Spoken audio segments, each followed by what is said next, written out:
Hola, muy buenas tardes a todos y todas. Gusto de verlos, que se han ido conectando. Eh, bueno, yo soy Hans Rosenkrantz, soy director ejecutivo de la Comunidad de Organizaciones Solidarias y hoy día les queremos dar la bienvenida al seminario virtual Impacto y Adaptación de las Fundaciones en Pandemia. Eh, Esto está organizado por la Comunidad de Organizaciones Solidarias en conjunto con el Centro de Políticas Públicas, con el apoyo de la Unión Europea a través del proyecto Respuesta Colaborativa a la Pandemia. Este seminario presentará los resultados del estudio realizado por el Centro de Políticas Públicas respecto al impacto que ha tenido la pandemia en las fundaciones y corporaciones chilenas que trabajan en temas de vulnerabilidad y protección de derechos y con población en situación de pobreza. El estudio muestra que este grupo se vio fuertemente afectado por las diversas consecuencias de la crisis. Sin embargo, logró ser un gran ejemplo de resiliencia, innovación y propósito, logrando no solo adaptarse, sino también abarcar una gran población y mayor a la que usualmente hacían. Quiero agradecer y saludar la presencia de Maribel Vidal, quien es presidenta de la Comunidad de Organizaciones Solidarias, además de muchos otros roles, a Ignacio Irarrázaval, que es el director del Centro de Políticas Públicas UC, y también a María Paz Sagredo, investigadora del Centro de Políticas Públicas UC, que nos presentará hoy día los resultados. Nos acompañarán después en el panel de las preguntas. Estará con nosotros Germán Codina Powers, alcalde de Puente Alto, además vicepresidente de la Asociación Chilena de Municipalidades y expresidente, así que tiene todos los conocimientos de cómo funciona la institución. Así que muy bienvenido, alcalde. Le quiero dar también la bienvenida a Susana Agüero. Ella es agregada de Cooperación Internacional y Desarrollo de la Delegación de la Unión Europea. Y también está con nosotros Francisca Reuter, que es directora ejecutiva de la Fundación Ilumina, con quien hemos trabajado durante la pandemia en innumerables iniciativas de sociedad civil y apoyo a los grupos de especial protección. También queremos agradecer a Ignacio Irarrázaval, que se sumará al panel como parte de la elaboración del estudio. Entonces, para comenzar, les quiero avisar a todos que tendremos el chat activo, escuchar sus preguntas, yo las voy a ir recogiendo para el momento del panel, y quiero dejar a Ignacio Irarrázaval invitado, que nos dé unas palabras de inicio. Ignacio, por favor, bienvenido.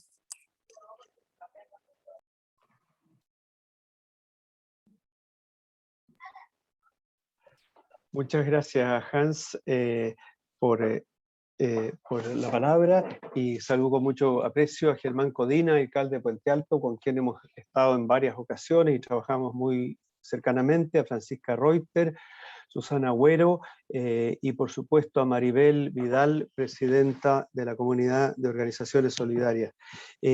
Quería muy breve, porque lo que nos interesa es la presentación que va a hacer María Paz y la discusión que vamos a tener en un rato más. Quería agradecer muy especialmente a la cooperación internacional de la Unión Europea, porque la preocupación de qué ha pasado con las fundaciones en el contexto de la pandemia COVID es un tema muy importante a nivel mundial. Yo estaba mirando los datos de la Universidad Johns Hopkins, que ha sido nuestra socia en un montón de investigaciones que hemos desarrollado, y fíjense ustedes que en Estados Unidos se perdieron durante la pandemia más de un 13% del empleo agregado asociado a las organizaciones de la sociedad civil.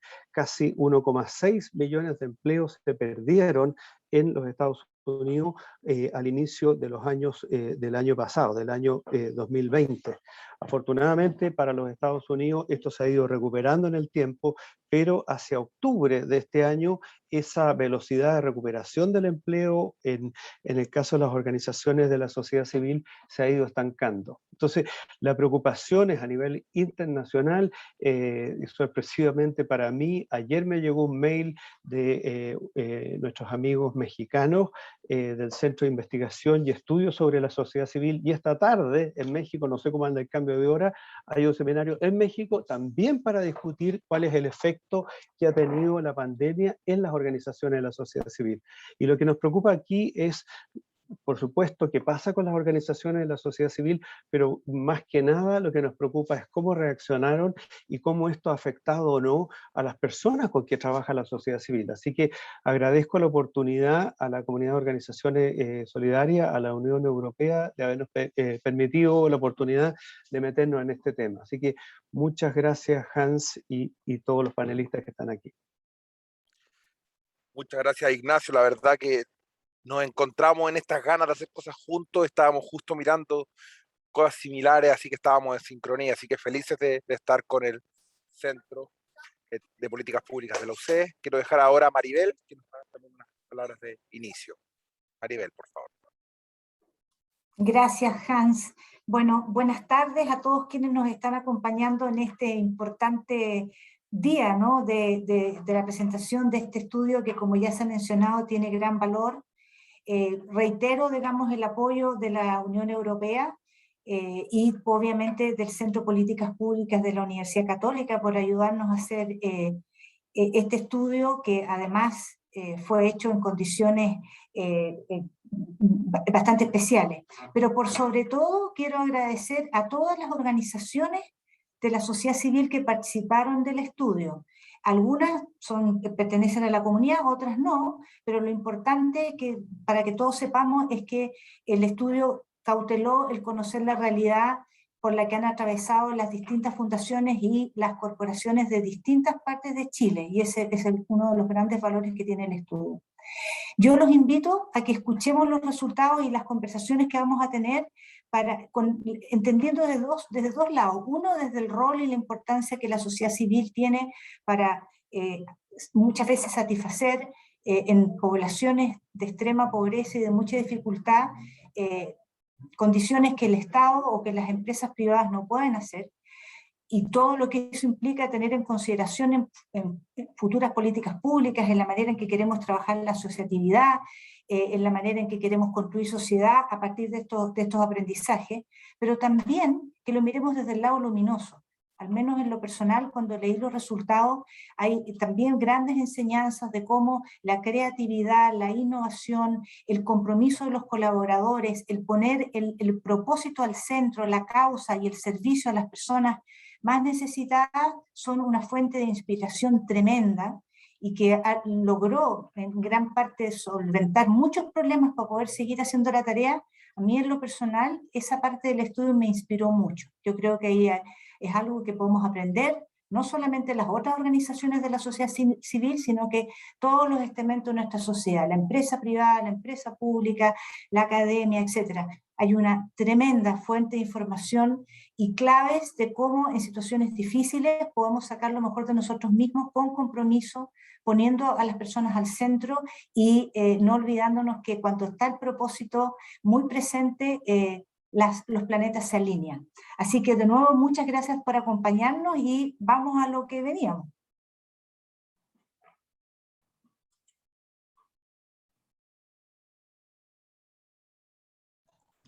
Hans, ¿estás No, en silencio? ahí sí, yo hablando, pero me había lanzado, pero no. Gracias, Maribel. Yo estoy totalmente de acuerdo contigo.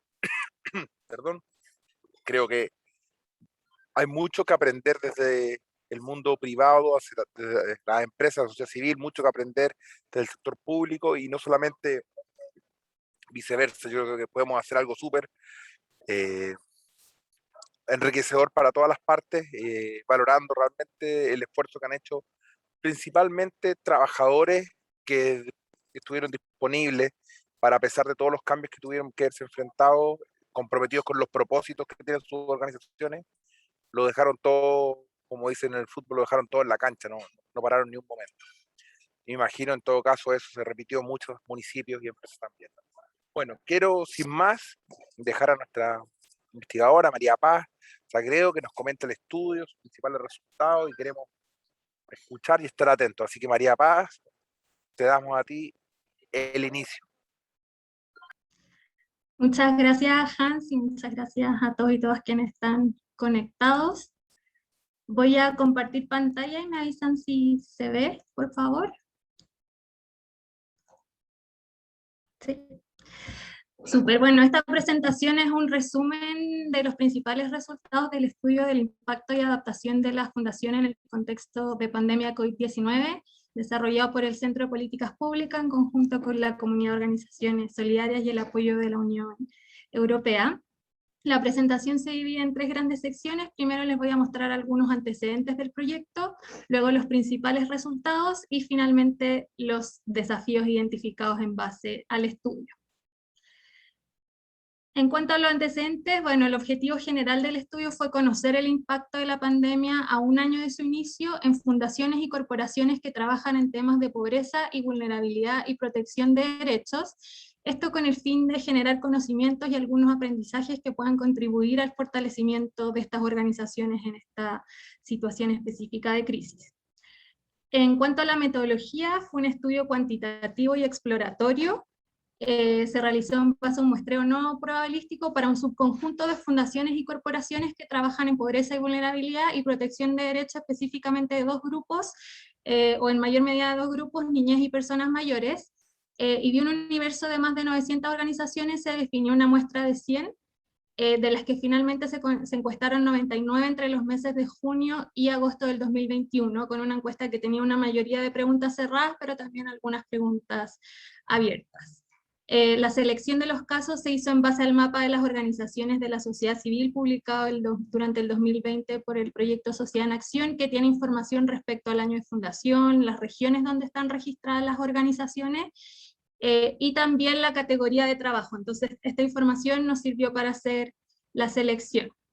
Y finalmente, la distribución de la muestra contempló organizaciones de 3 macrozonas del país, más la región metropolitana, la macrozona norte, que va desde Arica hasta la región de Coquimbo, centro, que va desde Valparaíso hasta la región de Ñuble, y sur desde el Biobío hacia el sur, y la región metropolitana como una macrozona aparte, porque la mayoría de estas organizaciones en Chile está registrada en esta región. Entonces hay un número que es considerablemente mayor al resto. Destacar también que encuestamos a las organizaciones en su casa matriz, o sea, organizaciones que tienen más de una sede, fue encuestado el equipo central.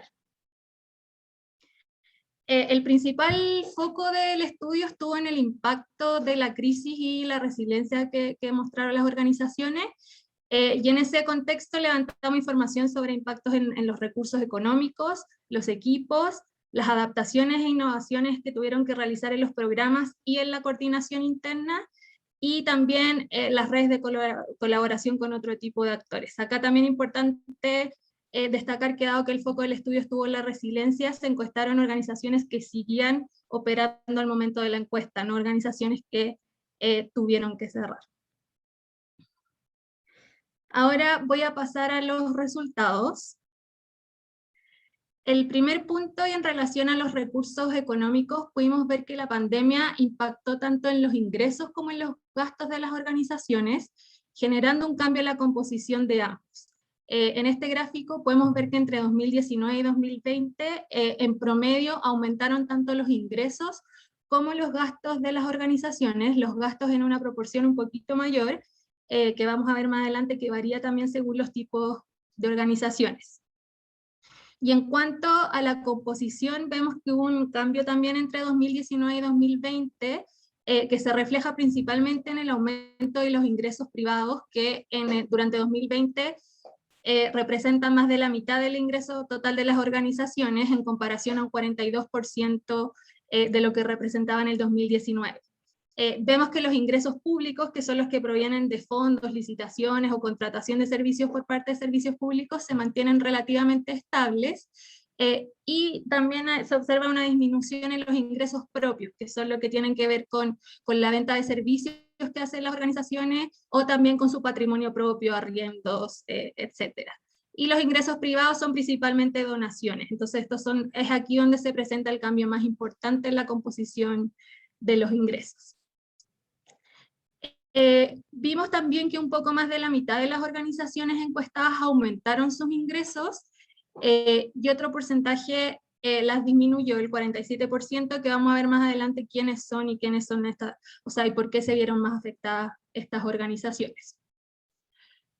El aumento de los ingresos se da principalmente en las organizaciones medianas. Acá hicimos una clasificación de las organizaciones por tamaño según sus ingresos del año 2019. Entonces, dentro de las organizaciones pequeñas son las que tenían ingresos hasta 350 millones de pesos, las medianas sobre 350 hasta 1000, y las grandes sobre 1000 millones de pesos. Entonces, vemos que el aumento de los ingresos se da principalmente en las medianas con una variación de un 13%, seguida de las pequeñas con un 3% y las grandes un 0,2%. Ojo que una limitación importante del carácter exploratorio del estudio es que no podemos identificar si este aumento de ingresos va a ser algo permanente o es algo que se debió específicamente a la situación de crisis, pero es un tema que se puede seguir abordando en el futuro. En cuanto al aumento de los gastos, la mayor variación también se da entre las organizaciones grandes y medianas, quienes en este contexto aumentaron su déficit operativo. Vemos que en el caso de las organizaciones medianas este déficit casi se duplicó, o sea, más que duplicó, y en las grandes casi se triplicó. Entonces, si bien hay un aumento de ingresos, el aumento de gastos fue mayor proporcionalmente. En segundo lugar, respecto a los equipos, vimos que la crisis impactó en las condiciones laborales y la presencia de voluntarios en las organizaciones. Acá consultamos por el personal y la cantidad de personas en los equipos para los años 2019 y 2020, de todo el año y el año 2021 hasta junio de este año. Entonces vemos que en cuanto al personal remunerado, hay una disminución entre 2019 y 2021, pasa de 11.300 aproximadamente a 9.800, y dentro de este grupo se observa que disminuyeron también los trabajadores contratados y aumentaron los trabajadores contratados, o sea, en formato honorarios. Y entre 2019 y 2021 se observó también una fuerte disminución de las personas que trabajan como voluntarios en las organizaciones. Acá consultamos por dos tipos de voluntarios: aquellos que se desempeñaban permanentemente en la organización, por ejemplo, haciendo acompañamientos, tutorías, etcétera, y voluntarios episódicos de construcciones u otro tipo de actividades que son más puntuales. Y la principal disminución se dio en estos últimos, en el fondo, que fueron sobre todo actividades que no se pudieron realizar por las restricciones de movilización. En cambio, los voluntarios permanentes sí en gran medida pudieron continuar con algunas actividades de forma remota. Pero de todas formas es fuerte el cambio, pasando de 15.000 voluntarios, más de 15.000 voluntarios el 2019, a 3.300 el 2021. Un tercer punto que abordamos fue en relación a las innovaciones que realizaron las organizaciones a raíz de la pandemia, y acá lo que encontramos es que la capacidad de adaptación al trabajo remoto permitió que las organizaciones siguieran funcionando. Más del 80% de las organizaciones encuestadas adaptó sus programas a formato remoto a través de plataformas, y casi el 80% incorporaron herramientas digitales en la ejecución. Si bien esto les permitió seguir funcionando, no estuvo exento de conflictos. Pudimos ver también que en varios casos hay ciertos tipos de usuarios que no pudieron conectarse, ya sea por problemas de conectividad, por edad, por desconocimiento, y sí quedaron excluidos de las actividades remotas, pero en gran medida sí se pudo adaptar el trabajo de las organizaciones encuestadas. Un cuarto punto que vimos tuvo que ver con cómo se adaptó el trabajo interno, y en este punto vimos que hubo bastante flexibilidad para adaptar los programas, lo que contribuyó a que las organizaciones pudiesen seguir respondiendo a las necesidades de sus usuarios a pesar del contexto. Tanto un 72% de las organizaciones declaró que habían creado programas o modificado los programas que ya tenían, frente a un 30% que declaró que tenía que cerrar un programa producto de la crisis. O sea, vimos que la gran mayoría sí se pudo adaptar a las necesidades emergentes. Y en este punto les consultamos a las organizaciones como en qué medida consideraban que tuvieron que modificar su accionar, y la gran mayoría sí respondió que modificaron sus actividades, más del 80%, pero en menor medida se ve que modificaron su foco, y solo un 24% declaró que tuvieron que evaluar o modificar los objetivos y misión de la organización. O sea, fueron las menos las que tuvieron que realizar cambios como más estructurales a su trabajo. Y acá sí cabe destacar que es entre las organizaciones más pequeñas que sí se dio más esta situación, que sí tuvieron que reformular y evaluar como su misión y sus objetivos más profundos.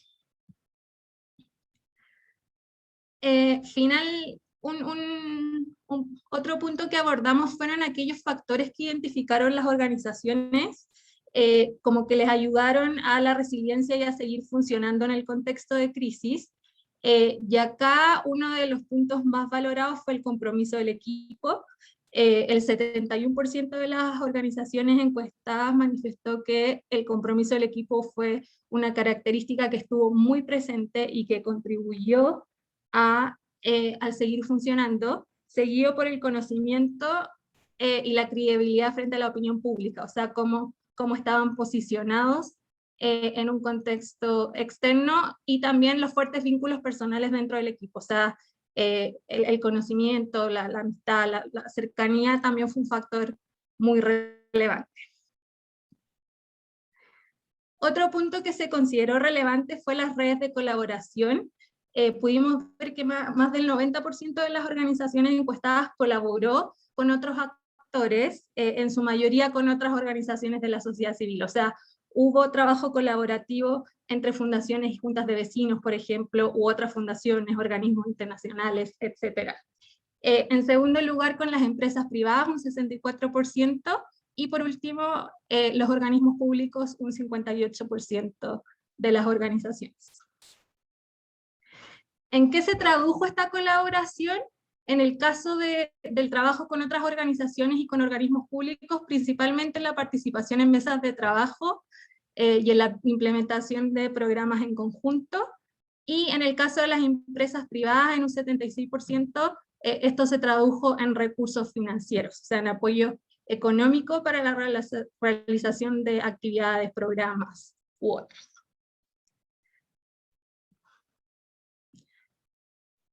Para empezar a cerrar esta parte de los resultados, quisimos, como les mencioné al principio, hacer como un acercamiento más específico a aquellas organizaciones que se vieron más afectadas por la crisis.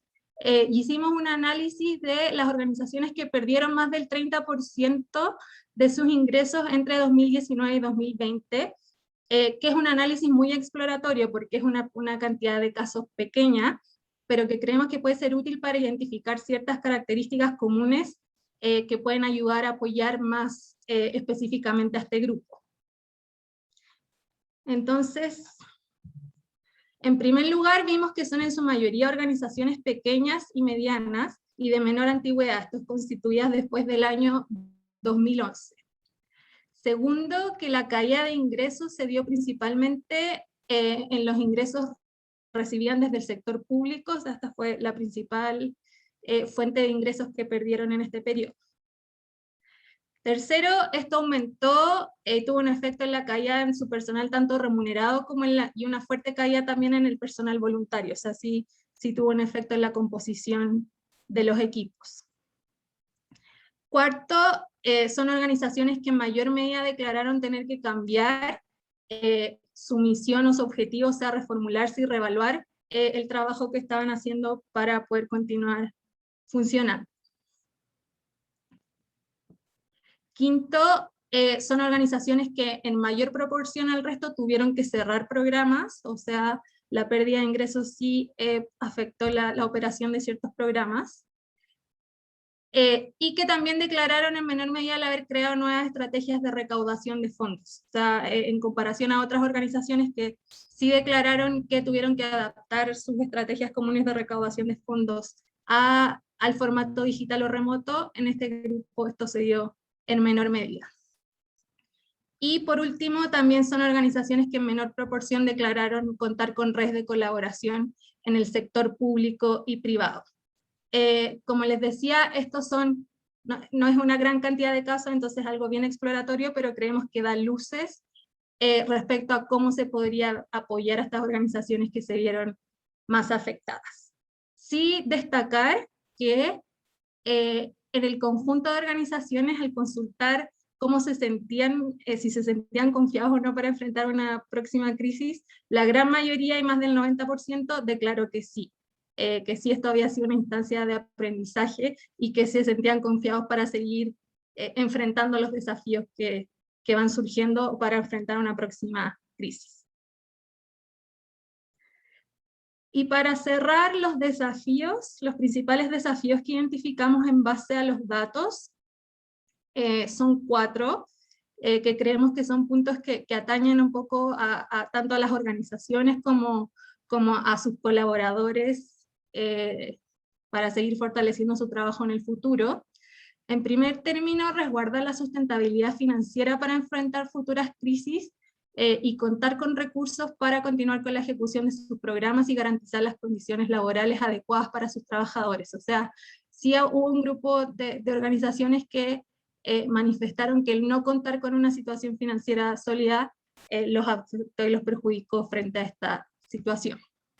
Segundo, el generar estrategias de apoyo y contención para sus equipos, frente al desgaste que se ha producido producto de la crisis, la incertidumbre y el trabajo remoto, lo que creemos que resulta especialmente relevante debido a la alta valoración del compromiso de los equipos y de la cercanía de los equipos y las relaciones entre ellos como un factor que ayudó a la resiliencia durante la crisis. Tercero, recomponer los vínculos presenciales con sus usuarios luego de más de un año de trabajo virtual. Esto especialmente con los usuarios no digitales que en algunos casos se vieron impedidos de participar de las actividades remotas. Entonces un importante desafío es cómo revincular y volver a acercarse a aquellos quienes no pudieron participar de los programas, proyectos, etc. Y por último, fortalecer el trabajo con los actores privados. Vimos que hubo un aumento de los ingresos privados durante 2020, y que el principal producto de la colaboración con estos actores fueron recursos económicos. Entonces creemos que esta es una oportunidad de fortalecer este trabajo, sobre todo para enfrentar este tipo de catástrofes que pueden volver a suceder en nuestros contextos. Muchas gracias.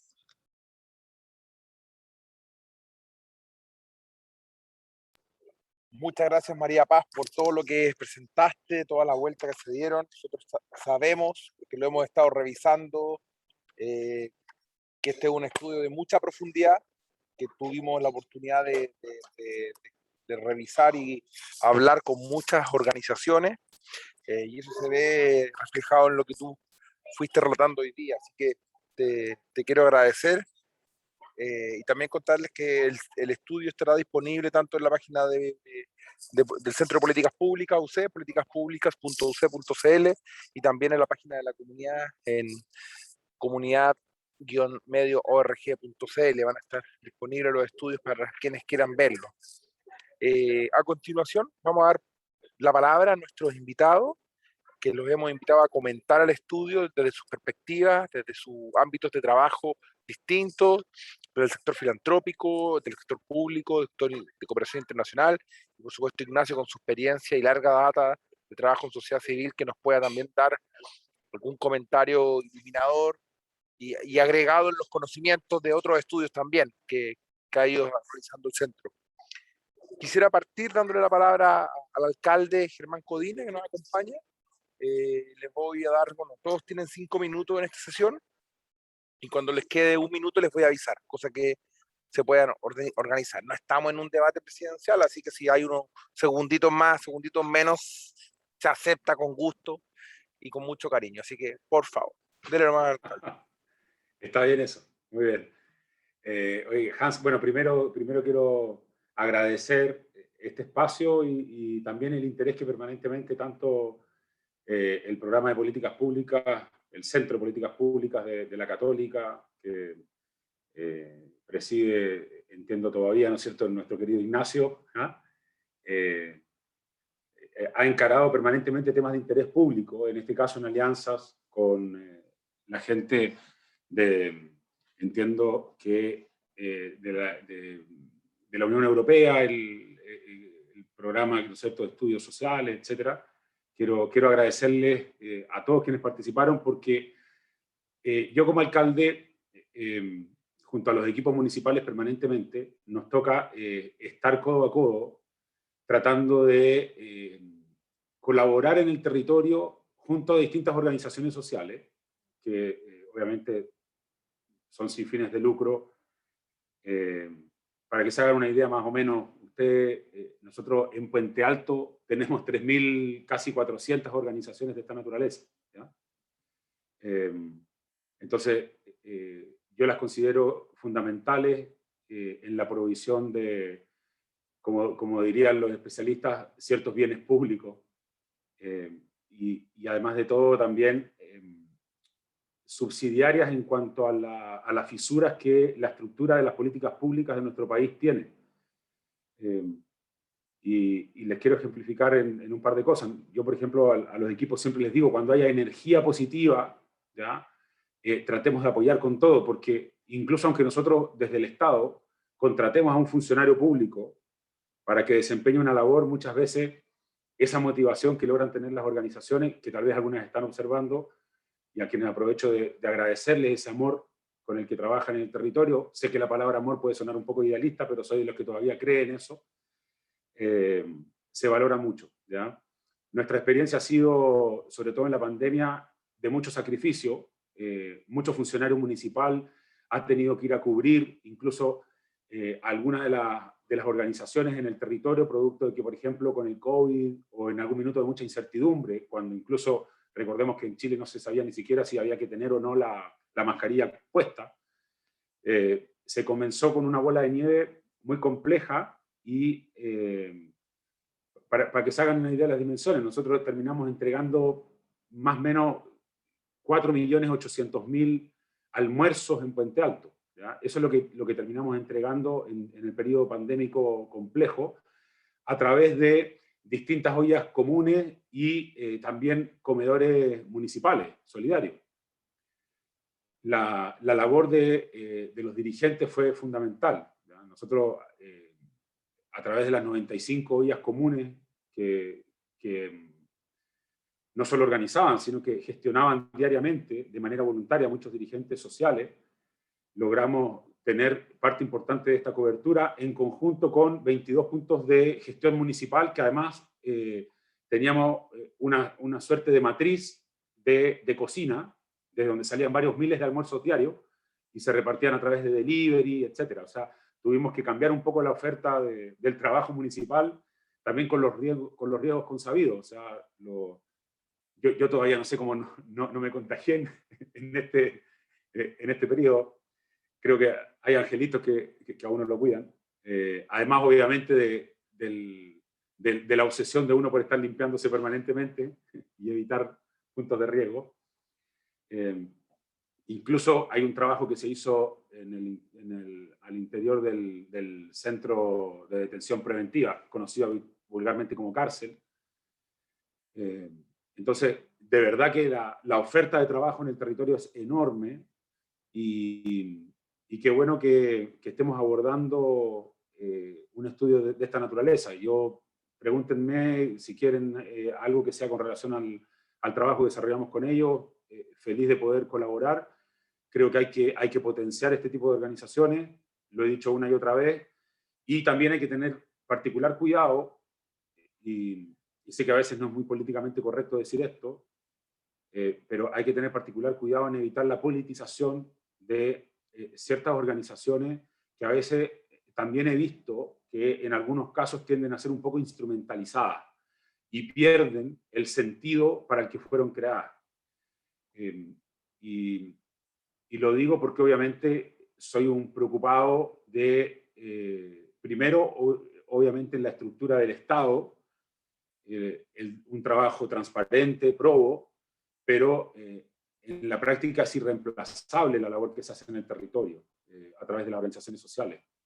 Ninguna estructura burocrática va a lograr tener la capilaridad que puede tener una organización social, una fundación que tiene identificado un problema y lo aborda con una vocación que muchas veces supera cualquier vocación que pueda tener una persona que llega desde afuera, que no entiende y que incluso a veces pierde más tiempo en entender la realidad del territorio que construyendo alianzas. Y creo que la construcción de esa alianza es fundamental. Una de las cosas que nosotros hemos hecho desde, por ejemplo, el mall social que tenemos en el ingreso a San José de Maipo para brindar un espacio a los emprendedores, a organizaciones sociales, como una manera también de generar ingresos permanentes. Hay muchas otras funciones. No sé cómo esté de tiempo, Hans, si me puedo explayar más tiempo o estamos cerca del fin. No, estamos cerca. Así que si tienen una idea más que dar o cerrar, dela, y si no, vamos al siguiente paso porque queremos escuchar las preguntas, que estoy seguro que hay hartas. Sí, o sea, solamente insistir en eso que les planteaba y también tener mucho cuidado porque a veces siento que se produce, y entiendo que somos muy juristas y tenemos una escuela muy francesa, ¿ya? Y en definitiva siempre se comienza buscando y hablando con organizaciones que tienen lo que se denomina personalidad jurídica vigente.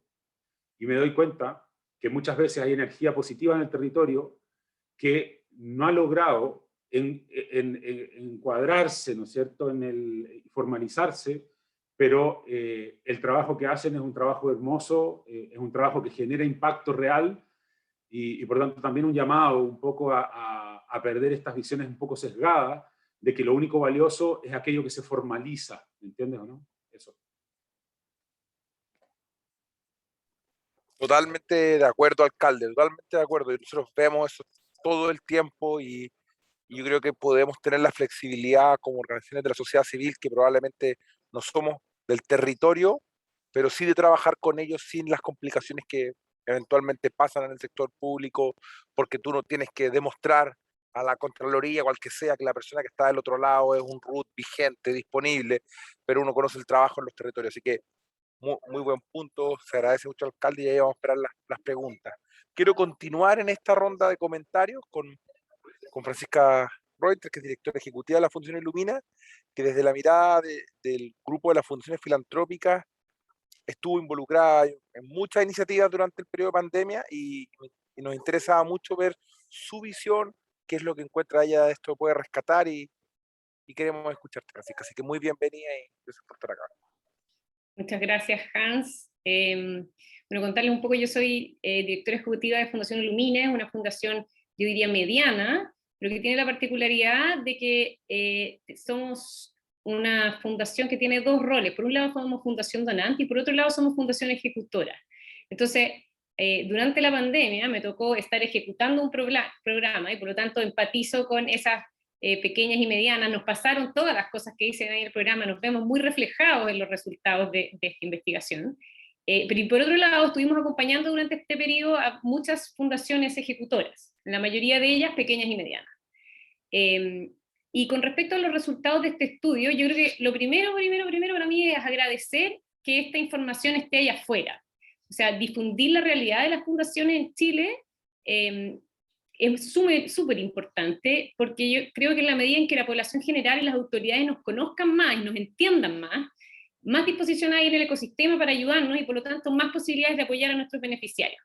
Y eso yo tengo la impresión de que no es tan común, la gente no conoce mucho de cómo funcionamos, de qué cosas lo hacemos, de cuáles son nuestras problemáticas. Entonces, para partir por eso, en ese sentido, difundir los resultados y explicar cómo operamos frente a estas situaciones de complejidad es ya un tremendo aporte en sí mismo, y del cual estoy muy agradecida de que este estudio haya sucedido.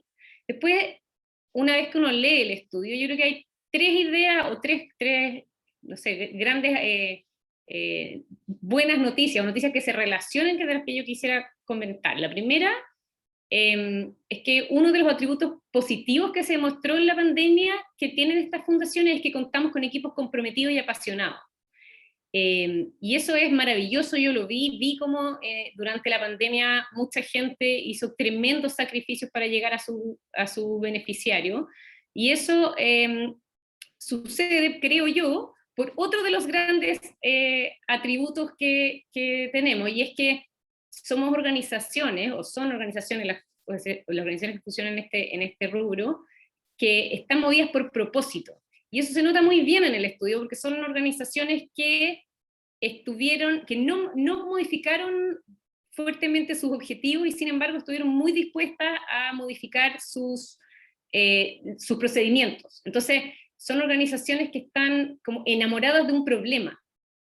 No sé si eso suena muy bien, pero lo que quiero decir es que son organizaciones que están enamoradas de sus beneficiarios y de lo que a ellos les pasa. Entonces, si es que mantienen eso y están dispuestos a cambiar lo que ellos hacen, estuvieron dispuestos en la pandemia a cambiar, por ejemplo, sus proyectos o sus estrategias. Y eso que suena súper trivial, para los que hemos estado harto tiempo en el mundo laboral, no es nada trivial, porque uno también se enamora de lo que uno hace. Entonces, es especialmente maravilloso que la gente de todas estas fundaciones estuvo dispuesta a modificar, a veces con alto costo personal, lo que eran sus programas con tal de mantenerse en su objeto y en su misión. Y eso se junta muy bien con estos equipos comprometidos, porque en el fondo habla de que esta gente está ahí por un propósito más grande que solamente hacer una tarea, está ahí con una misión. Eso es muy característico de este mundo y yo creo que muy, muy importante. Entonces estamos como enamorados de este propósito y no estamos apegados a nuestros productos y por eso no nos molestó tanto cambiar. Y en eso como un ejemplo de que han habido como transformaciones súper radicales en este periodo. La fundación en la que yo trabajo tenía un programa de ejecución que, espérenme, pero trabajamos con en jardines infantiles en educación al aire libre. O sea, nos quedamos sin jardines infantiles, sin niños, y además trabajamos con una población en que nuestro tema era el aire libre. Entonces imagínense lo lejos que estábamos de poder transformar esto en tecnología. Y sin embargo, hicimos todo eso, hicimos ese camino completo. Empezamos a capacitar remotamente, y empezamos incluso a acompañar el desarrollo de actividades al aire libre de manera remota. Todo esto y esto le debe pasar a muchos, todo esto con un equipo de gente poco tecnológica. Nosotros no trabajamos con millennials, trabajamos con mujeres entre 40 y 55, educadoras de párvulos, técnicos de párvulos, que a veces tenían solamente su teléfono. Y con ese teléfono lograron hacer mucho de lo que queríamos en este programa. Eso fue súper maravilloso. Y sin embargo, igual nos pasó lo que dice ahí el estudio, que dependíamos de fondos privados, de fondos estatales, y esos fondos se eliminaron durante el periodo. Entonces nosotros fuimos uno de los que perdieron el 30% de su financiamiento. Y ahí lo que hicimos fue rearmarnos. Y ese mismo equipo implementó otro programa, con objetivos semejantes y con la misma población, pero nos capacitamos, hicimos todo de nuevo. Entonces, yo lo vi en carne propia, pero lo vi también en todas esas otras organizaciones, fue realmente maravilloso.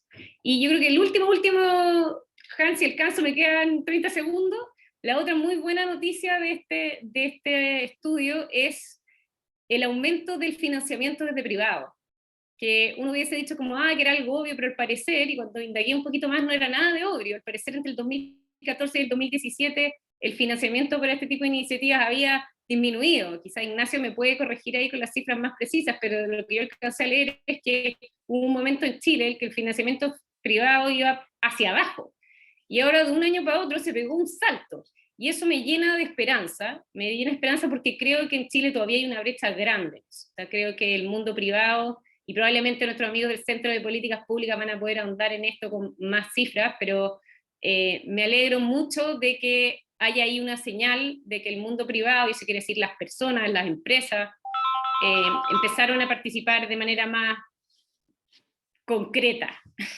financiando y aumentando ese monto, y ojalá eso siga creciendo. ¿Estuve bien en el tiempo, Hans? Te pasaste un par de minutos, pero en este espacio de sociedad civil somos más amorosos, así que no hay ni un problema. Estamos felices. No hay problema. Yo soy ahí el mal moderador que no pongo la hora exacta para parar, pero no importa. Tenemos entonces ahora a Susana Agüero del equipo de cooperación y desarrollo internacional de la Unión Europea, con quien hemos trabajado muchas veces también en otras aventuras, siempre con el compromiso de la Unión Europea de estar aportando al sector, de ir construyendo, así que quisimos invitar a Susana, que tiene harta experiencia, que nos comente desde la visión de la Unión Europea, de su experiencia, cómo vio este estudio, qué destaca. Susana, por favor.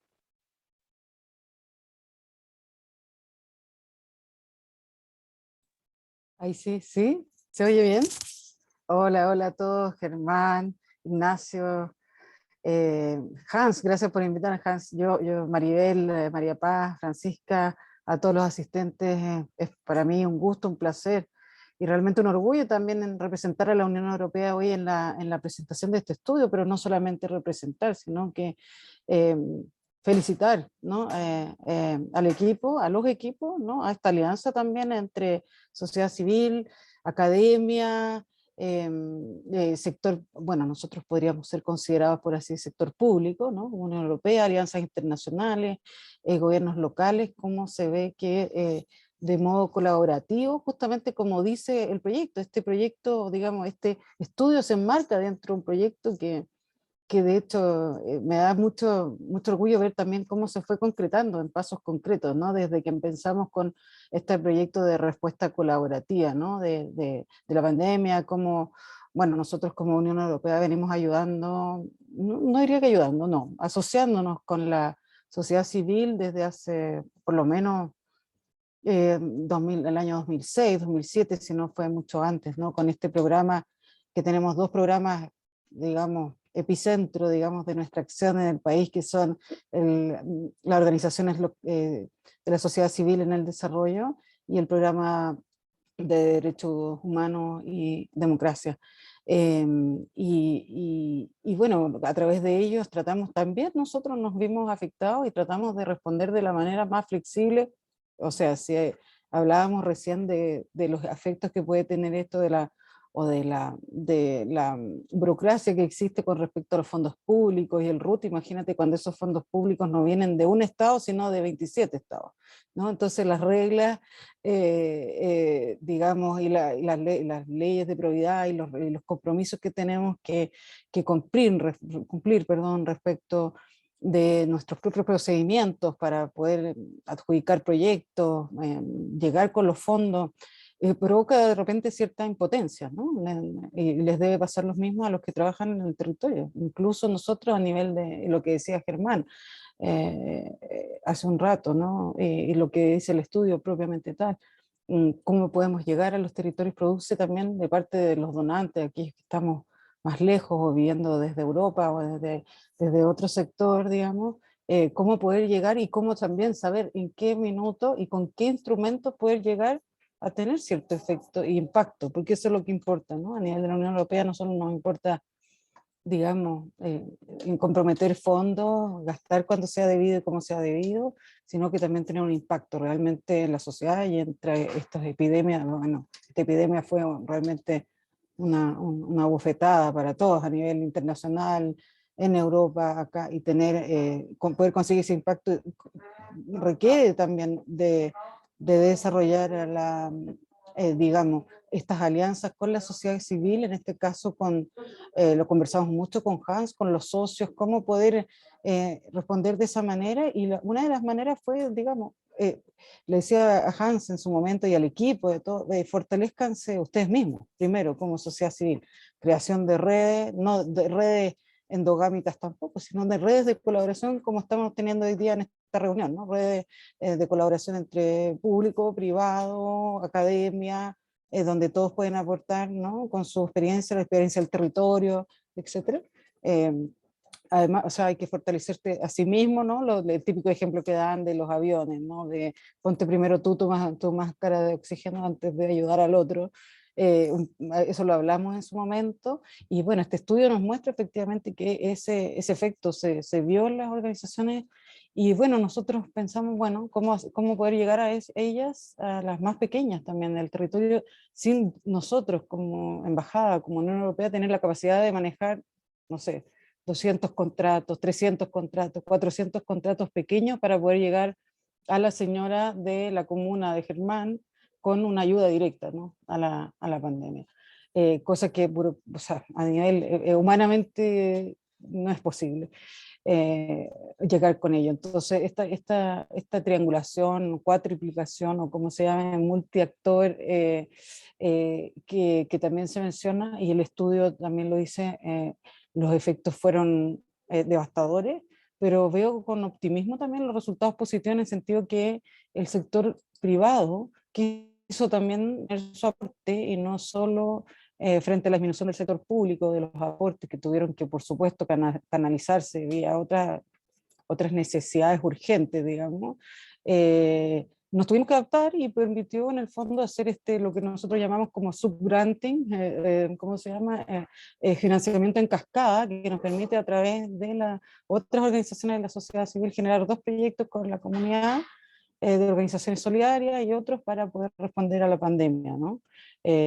Y nos da luces también sobre lo que tenemos que hacer en el futuro, porque nosotros no solo tenemos proyectos con la sociedad civil, tenemos una hoja de ruta con la sociedad civil, del compromiso de la Unión Europea, validada además por los 27 Estados miembros de la Unión Europea, en realidad las embajadas representadas aquí en Chile, un compromiso de cómo fortalecer nuestra relación con la sociedad civil como un actor del desarrollo, como un actor de política pública, como un actor de diálogo, ¿no?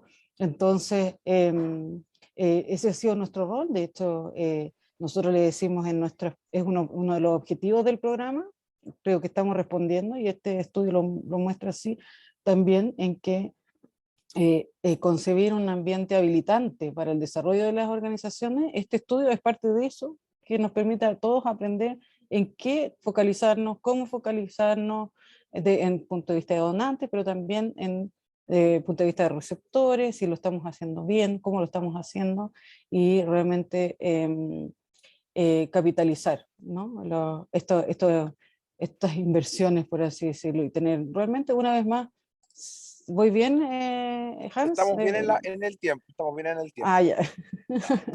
Empoderar, porque todo, bueno, se trata de llegar a una sociedad más solidaria, cohesionada, resiliente, donde la sociedad civil sea como un canal más para mejorar la política pública. Son los que viven los territorios junto con los organismos, perdón, con los organismos estatales, los organismos locales, las municipalidades, etcétera. Son los que viven los territorios día a día. Las organizaciones de la sociedad civil son un aporte clave que muchas veces se sustituyen, ¿no?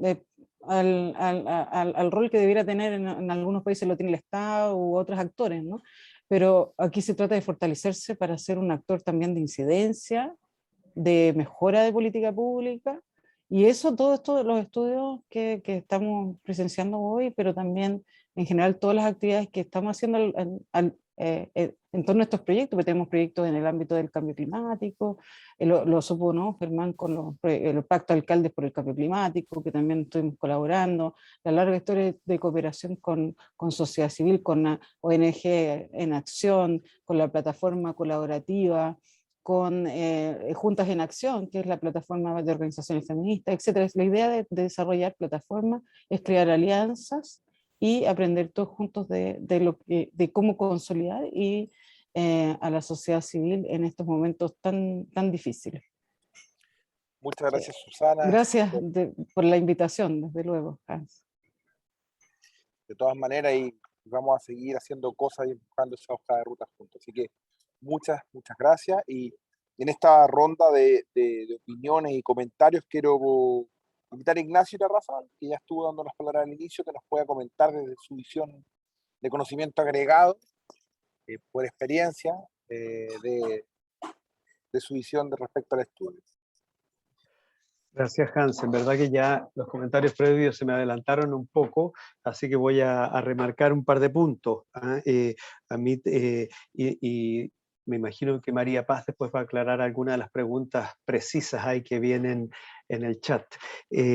No, yo quería destacar ahí ese gráfico que ya comentaba Francisca sobre el tema del compromiso. Nosotros hemos hecho otros estudios sobre sociedad civil y habíamos levantado el tema del compromiso, la capacidad de adaptación, pero otra cosa es con guitarra. Entonces creo que este estudio es bien interesante porque eso lo vimos, el estudio previo que nosotros hicimos 15 casos de estudio en organizaciones de infancia y en organizaciones que trabajan con personas mayores, y una de las cosas que salió que caracterizaban estas organizaciones era el compromiso y esta capacidad de flexibilidad, esta capacidad de adaptación a las circunstancias.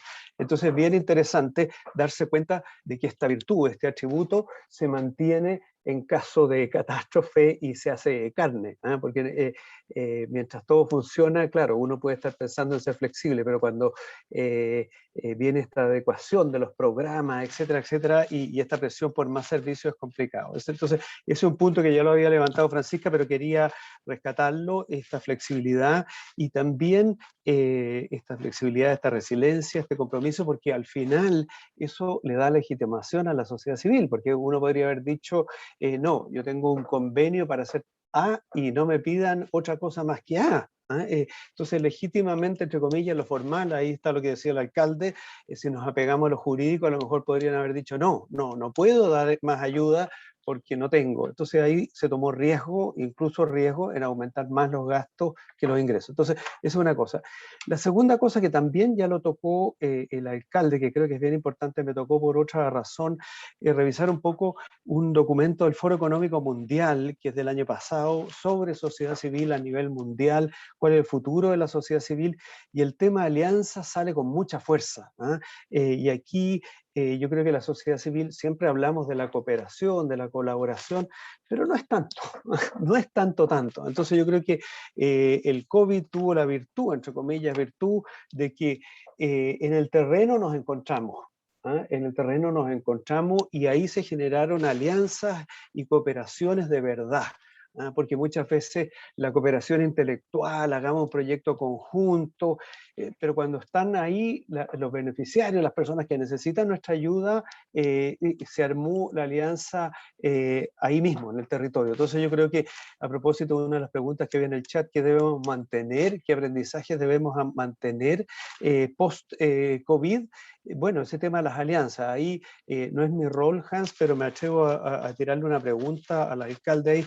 Bueno, ¿qué facilita y qué entorpece? Después, alcalde, para que, si es que lo alcanza a tocar, ¿qué facilita y qué entorpece? Porque aquí las alianzas no son solo entre organizaciones de la sociedad civil, es súper importante las alianzas con el sector público.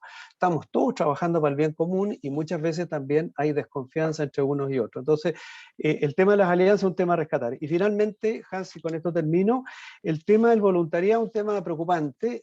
Yo siempre rescato el voluntariado, si bien María Paz ahí nos aclara que este es voluntariado más bien episódico, la gente que va por un fin de semana, por un día, 2 días, el voluntariado le da mucho espíritu a las organizaciones de la sociedad civil. Es muy importante que hayan profesionales muy comprometidos, eso de todos modos, pero el voluntariado le da mucho espíritu, le da mucha fuerza, le recuerda la misión a las organizaciones de la sociedad civil. Entonces yo creo que ahí hay un desafío, cómo recuperar ese voluntariado, más allá de lo que nos apoyan en la prestación de servicios. El voluntariado, como les digo, yo pienso que es como el corazón de las organizaciones. Entonces, si por razones obvias en la pandemia se perdió una proporción, porque la gente no estaba preparada, no sabía los cuidados de contagio y todo eso, bueno, es razonable, pero yo creo que ahí hay un desafío, así como hay un desafío en mantener las alianzas, hay un desafío, yo creo, en recuperar el voluntariado. Eso nomás, Hans, gracias por la oportunidad. Gracias, Ignacio. Muy buenos comentarios de todas y todos. Yo se lo agradezco mucho. Voy a mirar un poquito las preguntas por si hubieran acá al cierre. María Paz, ¿quieres decir algo? Por favor. Sí, gracias, Hans. Solo responder algunas de las preguntas específicas que han salido. Susana, creo, preguntaba por las razones de la disminución de los fondos públicos y tiraba algunas hipótesis que yo creo que van en esa línea, pero dado el carácter exploratorio del estudio, no tenemos, o sea, un aspecto que habría que profundizar es las razones específicas para la modificación, como mencionaba antes, tanto de los ingresos públicos como privados. O sea, este aumento, por ejemplo, de los ingresos privados vaya a ser permanente, entonces poder evaluarlo en más detalle podría ser algo interesante. Y lo mismo la información respecto a los sueldos, tampoco tenemos mayor detalle de eso. Y lo otro, mencionar respecto a algunas cosas ya las mencionó Ignacio, pero algunos de los cambios que se pueden capitalizar, además de las alianzas, tienen que ver también con todos estos cambios en el funcionamiento interno. Tanto en el pasar ciertos programas y actividades actividades a formato remoto, que si bien impidieron que algunos usuarios accedieran, también en muchos casos multiplicaron exponencialmente a la cantidad de personas a las que se podía acceder. Y también el trabajo remoto para los equipos, que en algunos casos también puede traer cierto beneficio y mejorar la eficiencia de algunos procesos. Eso como comentarios adicionales a lo que ya se ha dicho al respecto. Muchas gracias, María Paz, por repasar gran parte de las preguntas que estaban en el chat. Lo que me deja a mí la feliz tarea de preguntar. Tenía varias preguntas acá, así que no me quitaron acá el espacio. Oye, yo quería preguntarle al alcalde, yo creo que ahí hay una pregunta que va un poquito en ese sentido respecto al estrés y todo eso que ha venido pasando con todos los equipos que trabajan en el mundo social, por estar doblemente comprometidos. Pero quizás la pandemia fue una oportunidad para ver un despliegue muy grande de la sociedad civil. O sea, aparecieron por todos lados nuevas instancias informales, formales, colaboraciones. Tal vez preguntarle al alcalde si en algo cambió su perspectiva lo vivido en la pandemia, y si en algo lo cambió, ¿qué va a cambiar entonces en el municipio? ¿Qué cosas nuevas puede hacer un municipio, no necesariamente de Puente Alto, pero usted como expresidente de la Asociación de Municipalidad y vicepresidente actualmente, lo que hicimos invitar por esa visión más del conjunto, porque obviamente hay lugares como Puente Alto donde las organizaciones son muy bien recibidas, pero también en otras cuesta más ese trabajo colaborativo. Entonces le quiero preguntar su visión, ¿algo cambió, no cambió en este proceso? ¿Y qué más puede hacer el mundo municipal para el trabajo con la organización? Bueno, mira, la verdad es que no creo saber mucho más que ustedes en esto, pero lo que les puedo decir es que siento de alguna manera que la pandemia, con todo lo malo, finalmente nos deja una serie de enseñanzas, y tienes la posibilidad de ponerte a llorar por el dolor o identificar cuáles han sido las experiencias positivas y de qué manera fortalecer el futuro de nuestro país. Siento que estamos en un punto de inflexión súper profundo. Esto no solo tiene que ver con la constituyente, no tiene que ver con situaciones más bien puntuales, que si el cuarto retiro, que si la acusación constitucional, que si las elecciones del domingo. Creo que vivimos un punto de inflexión como sociedad en general, en la forma en que tejemos nuestras relaciones. Y de alguna manera creo que la descentralización, no solamente hacia el Estado, sino que una descentralización en cuanto a lo funcional en el trabajo con las organizaciones sociales, que también tienen que tener una accountability y todo lo que es control, etcétera, porque a veces también algunas se escapan como entre los dedos y terminan desprestigiando, igual que los políticos. Un político se equivoca y son todos los políticos iguales, ¿ya? Entonces, ¿qué quiero decir? Como raza humana, estemos donde estemos, podemos ensuciar la institucionalidad. Y en fondo lo que tenemos que hacer es preocuparnos de generar alianzas, estar en los territorios, trabajar por resultados.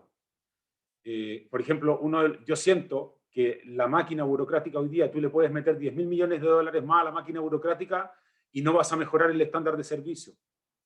Entonces, yo he planteado, y lo planteé como presidente de la Asociación Chilena de Municipalidades en su momento, y lo sigo planteando ahora como alcalde de Puente Alto, porque creo que son los desafíos que vienen, que a nivel municipal debiéramos, primer gran desafío, transparencia y probidad. Segundo gran desafío, un estándar de servicio que estés en la comuna que estés, rural, pobre, rica, cordillerana o costera, tengas la misma demora, ¿ya? Y la misma calidad de servicio, con una especie de norma ISO municipal estándar, que digamos que, por ejemplo, la vamos a ir adoptando con un plazo de 2 años, 3 años, pero con algunos servicios estándar, y la vamos mejorando después. Y lo tercero son las atribuciones y los recursos. Una vez cumplido la transparencia y la probidad, y también los estándares de servicio, condicionado con los recursos y las atribuciones, porque también siento que si tú le metes recursos sin mejorar los estándares, sin establecer indicadores, puede ser plata perdida, ¿ya? Y que así como en la economía puedes poner plata y te genera inflación, en este caso le vas a poner plata y te va a generar otros problemas, ¿ya? Entonces, ¿por qué lo digo? Eso, con una base, con un sustrato en participación ciudadana, en que todas las políticas tienen que estar amoldadas al problema medioambiental y a la seguridad, yo creo que cambiaríamos la perspectiva de cómo hacemos política pública en nuestro país. Y si tú acercas la decisión al territorio, la acercas a las organizaciones sociales. Imagínate si es difícil para mí, siendo alcalde de la comuna más poblada del país, teniendo que estar permanentemente acercándome al nivel central para tratar de sacar decisiones que son lógicas, que se caen por su propio peso. Si estuviera Newton presente, diría, por Dios, o sea, de verdad que esto es increíble lo que pasa. Entonces, evidentemente, las organizaciones sociales, las fundaciones, yo, por ejemplo, me saco el sombrero, hay mujeres que tienen, conozco una persona que acaba de cumplir 50 años como voluntaria en el Sótero del Río, colaborando con los enfermos del Sótero del Río. Yo planteé que es necesario, y nosotros hemos tratado de levantar un programa de incentivo, porque nuestra sociedad trabaja fundamentalmente en la polarización de buenos, malos, culpables, no culpables. Y tenemos que evolucionar en una lógica un poco diferente, ¿me entiendes? Entonces, ¿yo qué digo? Tenemos que destacar al héroe positivo anónimo. Si tú prendes la tele, tienes el noticiario todo negativo, y resulta que tienes todas estas organizaciones en el territorio, cambiando vidas. Tienes una, por ejemplo, que trabaja con los postrados, ¿ya? Hay otra que trabaja con los niños en el Sótero del Río que ya están desahuciados. Todo ese tipo de cosas no tienen ni un espacio en ni una parte. Entonces, ¿qué pasa con la gente y con el colectivo? Se empiezan a ahogar y se empiezan a desbordar con las noticias malas, porque tampoco conocen a la gente buena que está en el territorio y que se esfuerza tanto, como decía Reuters de Illumina, para sacar adelante la organización y enamorarse de un servicio. ¿Me entiendes o no? Entonces, cuando me preguntan a mí, creo que esa alianza tiene que ser la descentralización, pero también el trabajo mancomunado con la participación ciudadana, la organización civil, ¿ya? La sociedad civil, y también aquí hay que ser súper claro, hay que ponerse unos nuevos anteojos, no solo como autoridades, sino que como sociedad en general, porque la diversidad llegó para quedar instalada, ¿ya? El que piensa distinto se está equivocando, y lo podemos entender, pero no podemos compartir con él, ¿ya? Ni la toma de decisiones, ni obviamente el error que significaría. ¿Y por qué digo esa diversidad? Porque lo que le va a pasar al Estado, que finalmente tiene también cierta jerarquía y trabajo por el lado burocrático, pero también político, es que puede entender que ayudar a una organización social o a otra le va a reportar a favor o en contra. Entonces tienes que entender que una obligación desde lo público es apoyar a distintas alternativas. ¿Me entiendes? ¿Ya? Y tienes que trabajar con esa diversidad que está instalada en el territorio. Si no trabajas con la diversidad que está instalada en el territorio, no vas a poder abordar toda la problemática que hay que abordar. Y el Estado es tremendamente ineficiente, a pesar de que los funcionarios, y lo reconozco, están permanentemente esforzándose mucho. Alguien me ponía por ahí una pregunta con relación a cómo se abordó el tema con los funcionarios. Claro que nos generó un problema gigante. A nosotros nos generó un problema gigante porque tuvimos que decirle a un funcionario que estaba acostumbrado y que tenía cierto estatus, porque también aquí hay temas que tienen que ver con situaciones intangibles, pero con cierto estatus tiene que salir a la calle uniformado como astronauta a repartir cajas de mercadería. Además con el riesgo consabido que significa y que no necesariamente sabe manejar la situación, y todo eso lo que hizo fue generar un momento de tensión, de incertidumbre, que terminó afectando a muchos de nuestros funcionarios. Entonces también hay un tema emotivo, emocional, de salud mental, que hemos debido ir tratando de abordar, que ha tenido hartas complejidades. Pero quiero felicitar, para cerrar, para no monopolizar la conversación, nuevamente felicitar a esas personas que todos los días se entregan, incluso continúan con sus labores muchas veces porque necesitan generar los ingresos para sacar adelante a su familia, pero en algún tiempo, con incluso hijos, con su señora, con su marido, con amigos, con amigas, se acercan al territorio y tratan de construir un mejor país. Chile no va a cambiar y no va a superar este punto de inflexión si no comenzamos a pensar en que el tejido social se tiene que amalgamar, tiene que vincularse de una manera distinta. ¿Ya? O sea, la horizontalidad también es un tema fundamental. Entonces, creo que ahí hay conceptos y hay aspectos que si no los abordamos y no los dejamos instalados, se va a prestar también para el ataque desde el político de turno, que puede ser de derecha o puede ser de izquierda también. Acabamos de ver una situación con los famosos recitales estos de música que se vetan, ¿ya? Porque supuestamente representan realidades distintas. Entonces, seamos realistas, la diversidad en uno y otro sentido se va a tener que respetar en nuestro país y no instrumentalizar ese discurso. Alcalde, me perdí un pedacito de su presentación, casi todo lo escuché, pero me falló internet en la virtualidad, le pido disculpas. No se preocupe, voy a repetir. No, aquí están todos escuchando, yo soy aquí el menos relevante. Oye, yo quería, estamos un poquito pasados en el tiempo, entonces quizás preguntas más cortitas en la respuesta, y le quiero preguntar a Francisca, desde la realidad que ustedes han estado trabajando, sé que hay una iniciativa muy bonita que se llama Misión Multiplica, que busca conectar varios donantes con iniciativas que lo necesitan. ¿En qué creen ustedes o crees tú que le cambió la vista a los donantes el hecho de la pandemia? ¿Qué les permitió ver distinto? Porque fue algo que nos cambió a todos. Sí, bueno, yo creo que a todos nos cambió todo.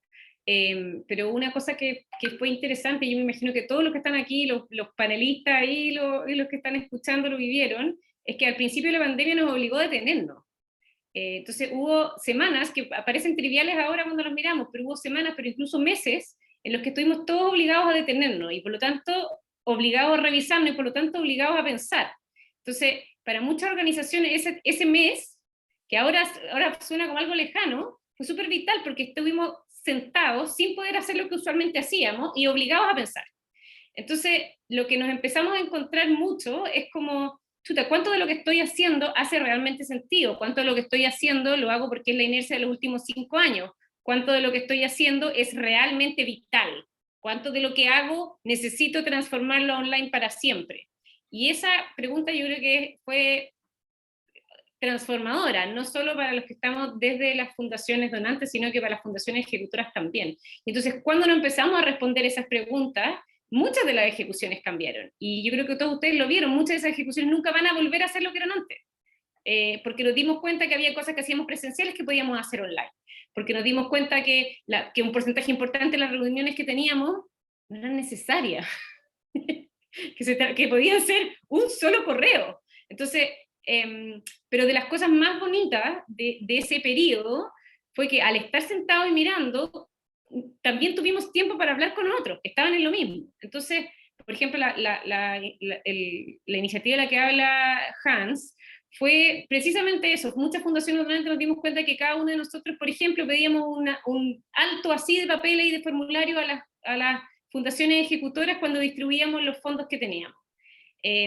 Y a mí me pasó en particular que yo, como soy ejecutora y donante, en el programa de ejecución postulo a programas, pero además yo ejecuto un fondo, que es una cosa un poco rara de entender, pero no es tan raro si se lo explico después. Y entonces lo que me di cuenta es que para postular a los fondos eran días, a veces eran semanas. Entonces me obligó a ponerme en el lugar de esas organizaciones que, como yo era un director ejecutivo y 3 ejecutores, ¿en qué minuto paro esa organización para tener una semana para poder postular? Entonces, cuando tuvimos esa conversación y la compartimos entre todos dijeron, sí, eso no debería ser así. Y entonces surge Misión Multiplica, es cómo le hacemos más fácil postular a las organizaciones pequeñas para que lleguen a fondo. Y lo insólito fue que todos de alguna manera lo habíamos visto en algún minuto, pero nunca nos habíamos detenido a hacer algo al respecto. Entonces también esos meses detenidos y también la posibilidad de juntarnos online permitieron cosas como, no sé, Misión Multiplica, hay 16 organizaciones, fundaciones donantes trabajando juntas. Antes de la pandemia, en Chile casi no hacíamos reuniones online remotas. Entonces, ¿cuándo hubiésemos juntado 16 directores ejecutivos de fundaciones donantes para armar un proyecto juntos. Jamás, pues, si nunca lo iba a lograr poner en una reunión. Pero resultó que con esto de online eran los martes a las 9 de la mañana y la gente podía. Al principio lo que hicimos fue poner los martes a las 8 de la mañana. Entonces nadie podía decir que tenía agendado, todos estaban disponibles. Y eso sucedió durante meses. Entonces permitió que proyectos que antes eran inviables porque requerían presencialidad, ahora se hicieron viables. Y yo sé que se multiplica uno, pero sucedieron muchos simultáneos. Respuesta Comunitaria tiene lo mismo, Movidos por Chile, parecido, y varios otros más que surgieron en ese momento, que yo creo que tiene que ver con la posibilidad de juntar gente online y de detenerse a pensar.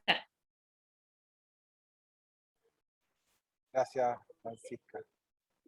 Susana, si estáis por ahí, solo unas preguntas cortas, pero con tu experiencia en esto de fortalecer a las organizaciones.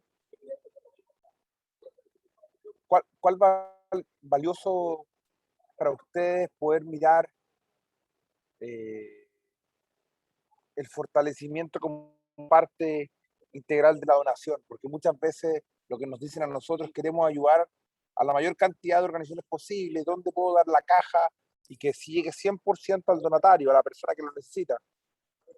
Sin embargo, algunas veces al hacer eso nos saltamos la idea de que la organización que está haciendo ese trabajo requiere administración, control, seguimiento. Ustedes han puesto mucho el ojo en eso. ¿No? ¿Puede dar algún comentario al respecto?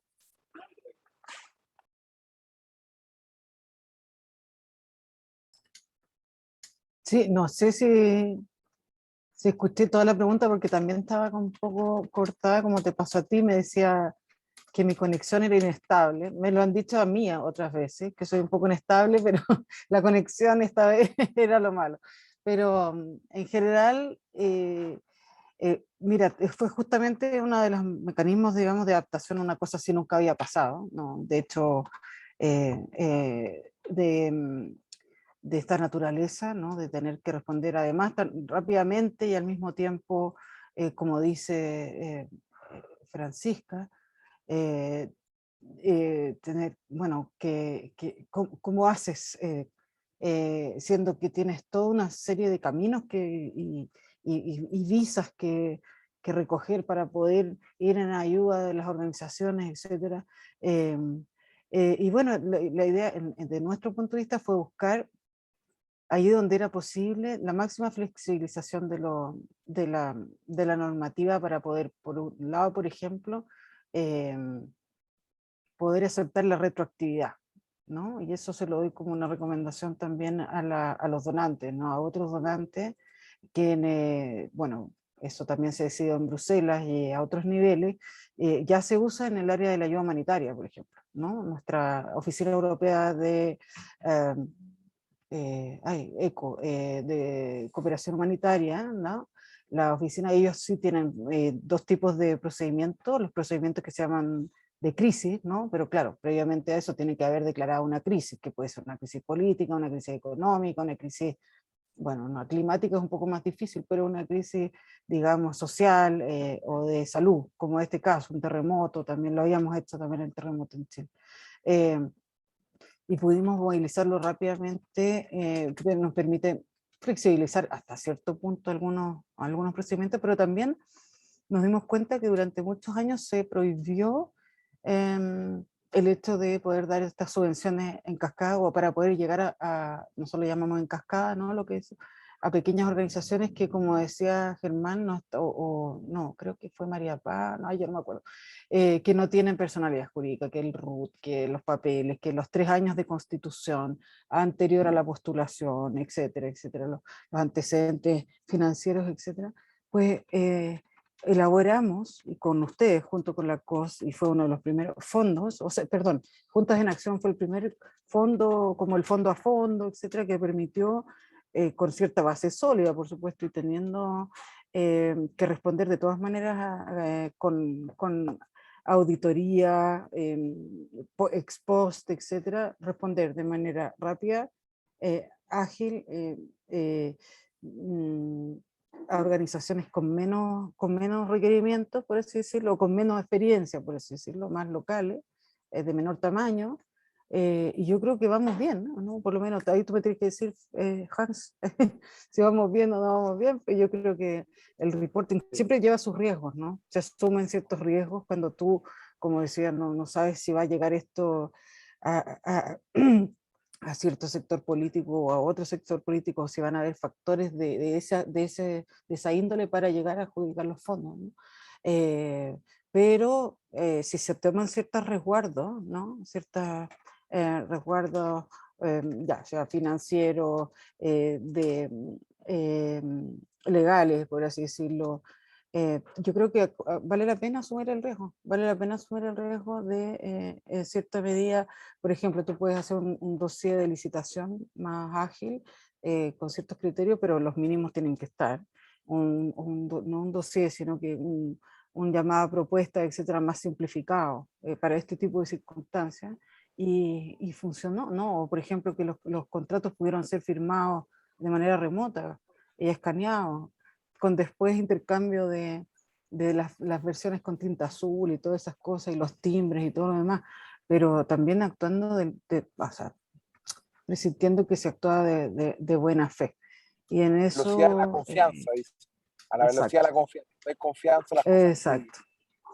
Muchas gracias, Susana. Sí, yo creo que justamente yo creo que lo que nos va pasando es que es una oportunidad, como le pasó a Francisca y a muchos, de repensarse y a veces de simplificar, de volver a mirar cómo podemos hacer más fácil la vida, no solamente para las organizaciones, sino también para las personas en situación de pobreza y vulnerabilidad, que les exigimos de repente mucho el desde para postular a los procesos, para entrar en un trabajo, para todo es un camino de requerimientos que nos inventamos y parecen ser obvios, pero finalmente en el acumulativo impiden a organizaciones pequeñas, medianas, como les pasó durante la pandemia, pero también a las personas a poder acceder a lo que nosotros estamos haciendo y a lo que queremos.